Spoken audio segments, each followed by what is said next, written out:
Hello दोस्तों, welcome back to new video. कैसे हैं आप सभी? आई होप आप सब अच्छे होंगे। तो दोस्तों, हिमाचल प्रदेश में दो तरह की सरकारी नौकरियां निकली हुई हैं, तो सोचा आप सभी को इसके बारे में इन्फॉर्म ज़रूर कर दें। तो ये टू टाइप्स ऑफ डिपार्टमेंट्स में वैकेंसीज़ रहेंगी, तो पूरी इन्फॉर्मेशन आप लोगों को दी जाएगी। और इसी के साथ आप लोगों को क्लियर कर दें कि यह वैकेंसी जो होगी वो आपके हिमाचल प्रदेश के हर एक ज़िले के अंदर निकली हुई है। जितने भी ज़िले हैं हिमाचल प्रदेश में, सभी में वैकेंसीज़ निकली हुई हैं। तो ध्यान से पूरी इन्फॉर्मेशन सुनिए आप सभी। और अगर आप एलिजिबल नहीं होंगे इन पोस्ट को भरने के लिए, तो अगर आपके आसपास पड़ोसी में कोई है जो इस पोस्ट के लिए एलिजिबल बन सकता है, तो उससे इस वीडियो को शेयर ज़रूर कर दें। उन्हें इसके बारे में बताएं कि यहाँ पर वैकेंसीज़ फिलअप की जा रही है और आपकी एलिजिबिलिटी बनती है, तो आप ज़रूर अप्लाई कीजिए ताकि आपकी वजह से किसी और को नौकरी मिल सके। ठीक है। आजकल के ज़माने में वैसे तो कोई किसी का मतलब नौकरी या किसी के लिए भी कोई मदद नहीं करता, बट आप करोगे मदद तो आपके लिए काफ़ी अच्छा रहेगा, क्योंकि यहाँ पर जो भी किसी की मदद करता है उसे कुछ ना कुछ बढ़िया ज़रूर मिलता है। तो चलिए फिर बिना वक़्त ज़ाया किए हुए आज वाली जो इन्फॉर्मेशन आई हुई है गवर्नमेंट जॉब से रिलेटेड, जो इन्फॉर्मेशन हमारे पास है वो आप लोगों को बताते हैं। तो दोस्तों, जो नौकरियां हैं वो आप सभी लोगों की मोबाइल स्क्रीन पर इस टाइम दिख रही होगी। एक पीडीएफ जो आपकी पहली नौकरी है उसकी पीडीएफ यहाँ पर रहेगी, और दूसरी जो नौकरी है उसकी पीडीएफ आपको नीचे दूसरे पेज में देखने को मिलेगी। ठीक है। तो ध्यान से पूरी इन्फॉर्मेशन आप लोगों को बताऊंगा, तो पूरी इन्फॉर्मेशन आप लोग सुनिएगा। तो जैसे कि आप लोगों को पता है कि अब वैकेंसीज़ आपके एजुकेशन डिपार्टमेंट में फिलअप हो रही हैं, तो वो आपके मतलब छोटी क्लासेस से शुरू होकर बड़ी क्लासों तक वैकेंसी जा रही है। तो प्रारंभिक शिक्षा विभाग भी इसी के अंदर आता है। तो कार्यालय उपनिदेशक प्रारंभिक शिक्षा कुल्लू, जिला कुल्लू की तरफ से इन्फॉर्मेशन आप लोगों के लिए आउट की गई है। बाकी लोगों के लिए भी इन्फॉर्मेशन है, बट आज जो मेजर हमारा डिस्ट्रिक्ट है वो कुल्लू है। बाकियों की भी यहाँ पर इन्फॉर्मेशन हमारे पास, जैसे जैसे तो बिलासपुर, मतलब जितने भी डिस्ट्रिक्ट हैं जहाँ पर 11 ज़िले जो भी हैं उनकी भी इन्फॉर्मेशन है। 12 ज़िले, क्योंकि कुल्लू को मिलाकर यहाँ पर 12 ज़िले हो जाते हैं। तो जैसे कि थोड़े ही दिन पहले मैंने आप लोगों को एक इन्फॉर्मेशन साझा करते हुए बताया था कि अब हिमाचल प्रदेश में शास्त्री के पदों को भी जो है वो आउट की जाएगी इन्फॉर्मेशन, यानी आपके शास्त्री के टीचर्स की वैकेंसीज फिलअप की जाएंगी हिमाचल प्रदेश के वेरियस स्कूलों के अंदर। तो यहाँ पर कुल्लू डिस्ट्रिक्ट के लिए तो 9 वैकेंसीज, जो 9 वैकेंसीज हैं वो रहने वाली हैं। और यह वैकेंसीज पूरी तरह से बैच वाइज ही हैं, कोई यहाँ पर टेस्ट वगैरह नहीं है, बैच वाइज आधार पर ही भरी जा रही है। और जो काउंसलिंग की डेट है जो वो रखी गई है 17 और 18 नवंबर को।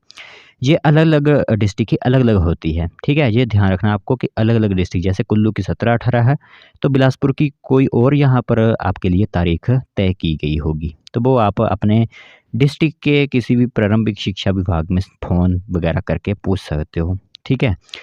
तो इसके लिए जैसे कि आप लोगों को पता ही है कि क्वालिफ़िकेशंस वही शास्त्री के लिए क्या होती हैं। सबसे पहले तो आप 12th पास होने चाहिए, उसके बाद आपको जो मतलब ग्रेजुएशन होती है वो शास्त्री वगैरह विषय में की हुई होनी चाहिए। आपके जो भी जितना भी मतलब होगी यहाँ पर उम्मीदवारी, उसी के हिसाब से आपकी होनी चाहिए। ठीक है? तो कुल्लू में भरे जाने वाले हैं 9 पद, इसी के साथ सामान्य में 5 पद होंगे, ईडब्ल्यूएस के 1 पद होगा, ओबीसी की 2 और अनुसूचित जाति का 1 पद होगा। बिलासपुर में कोई पद नहीं रहेगा, चंबा के लिए कोई पद नहीं होगा। जिला हमीरपुर में 11 वैकेंसीज़ फिलअप की जा रही हैं, कांगड़ा के अंदर 52 वैकेंसीज़ फिलअप हो रही हैं, किन्नौर के अंदर 1 वैकेंसी और कुल्लू में 9। लाहौल स्पीति में कोई वैकेंसी नहीं रहेगी। जिला शिमला के अंदर 4 वैकेंसीज़ होंगी, सिरमौर में 4 वैकेंसीज़, सोलन के अंदर 31 और ऊना के अंदर 22 वैकेंसीज़ जो कि आपकी फिलअप हो रही हैं। तो अब जो कुल्लू डिस्ट्रिक्ट से लोग देख रहे हैं वो 17-18 नवंबर 2023 को सुबह 10 बजे उपनिदेशक प्रारंभिक शिक्षा कुल्लू, जिला कुल्लू के ऑफिस में जा सकते हैं। वहाँ पर आपके नाम बुलाए जाएंगे, शॉर्ट लिस्ट किया जाएगा अगर आपके मार्क्स अच्छे होंगे। तो ये इन्फॉर्मेशन जो है वो आउट की गई है कुल्लू डिस्ट्रिक्ट के लोगों के लिए, और बाकी डिस्ट्रिक्ट के लोगों को भी इन्फॉर्मेशन मैंने आप लोगों को साझा कर दी है।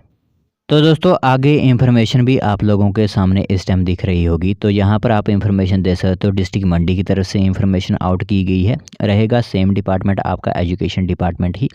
तो यहाँ पर प्रशिक्षित स्नातक अध्यापक पदों को भरने हेतु बैच वाइज आधार पर जो भर्ती मांगी गई है आप लोगों के लिए, जिसके अंदर आपकी वेरियस मतलब कैटेगरीज होंगी। General, EWS, ward freedom fighter, unreserved, OBC BPL, OBC ward freedom fighter, SC unreserved, SC BPL, SC ward freedom fighter, ST unreserved, ST BPL. तो इस कुल मिलाकर यहाँ पर जो कला यानी ड्राइंग मास्टर होंगे उसके 420 वैकेंसीज, नॉन मेडिकल के जो होंगे उनके लिए 306 वैकेंसीज, और विज्ञान यानी मेडिकल के विभाग से 172 पद जो आपके होंगे। ये आपके 10th 12th वाले। ठीक है? 12th वगैरह की जो लोग पढ़ाते हैं उनके लिए जो है वैकेंसीज़ हैं। 10th 12th जो भी पढ़ाते हैं उनके लिए वैकेंसी है। तो इसके लिए रिक्वायर्ड है बीएड पासिंग आप होनी चाहिए। बीएड पासिंग बैच कौन सा है? जनरल के लिए सितंबर 2001, वार्ड फ्रीडम फाइटर के लिए 2005। तो ये पूरा ब्यौरा क्योंकि ज़्यादा बोलने से जो है वो काफ़ी आपको समझ नहीं आएगा। जो सामने इंफॉर्मेशन है, जहाँ से चाहिए आप स्क्रीनशॉट ले लीजिए, जहाँ से पूरी इंफॉर्मेशन आप सभी के सामने है कि कौन से बैच वाले कब बुलाए गए हैं अलग अलग कैटेगरी के हिसाब से। फिर शेड्यूल ऑफ इंटरव्यू की बात करें तो टीजीटी आर्ट्स के लिए 7 नवंबर 2023 को सुबह 10:30 बजे जो है वो आपका इसमें काउंसलिंग वगैरह जो भी होगी, और टीजीटी नॉन मेडिकल की 8 तारीख को, और जो आपका टीजीटी मेडिकल है उसके लिए 9 तारीख को। तो 7 वाला तो जो आपका हो गया, 8 वाला जो टीजीटी नॉन मेडिकल भी हो गया, 9 तारीख का अब आपका टीजीटी मेडिकल ही बचता है, क्योंकि बाकियों की डेट्स आपकी हो चुकी हैं और पहले भी इंफॉर्मेशन हम आप लोगों को साझा कर चुके हैं कि यहाँ पर वैकेंसीज़ फिलअप की जा रही हैं। अब जिन लोगों को इंफॉर्मेशन का पता नहीं चला होगा वो तो नहीं दे सके होंगे, बट ज़्यादातर क्या होता है कि सभी को पता चल ही गया होता है। ऑफ़लाइन जो है वो पता चल जाता है ज़्यादातर लोगों को, उनको एम्प्लॉयमेंट की तरफ से नोटिफ़िकेशन जारी कर दी जाती है। तो बस यही था कि उनको अपने साथ 10th 12th की मार्कशीट लेकर जाना था, बीएड की जो है मार्क लिस्ट लेकर जाना था, टीजीटी टीईटी जो पास किया हो उसका प्रमाण पत्र लेकर जाना था, अपनी कैटेगरी का सर्टिफिकेट लेकर उनको जाना था। फिर हिमाचली बोनाफाइड वगैरह सर्टिफिकेट, आपकी पासपोर्ट साइज़ फ़ोटोग्राफ, रोज़गार कार्यालय का प्रमाण पत्र वगैरह ये सभी जो है लेकर जाने थे, और सुबह 10 बजे से लेकर शाम 5 बजे तक कभी वो उपस्थित हो सकते थे। तो ये इन्फॉर्मेशन साझा की गई है मंडी की तरफ से, और कुल्लू की तरफ से भी इन्फॉर्मेशन साझा की गई है। तो ये इन्फॉर्मेशन महत्वपूर्ण थी, सोचा आप सभी को इसके बारे में इन्फॉर्म ज़रूर कर दें।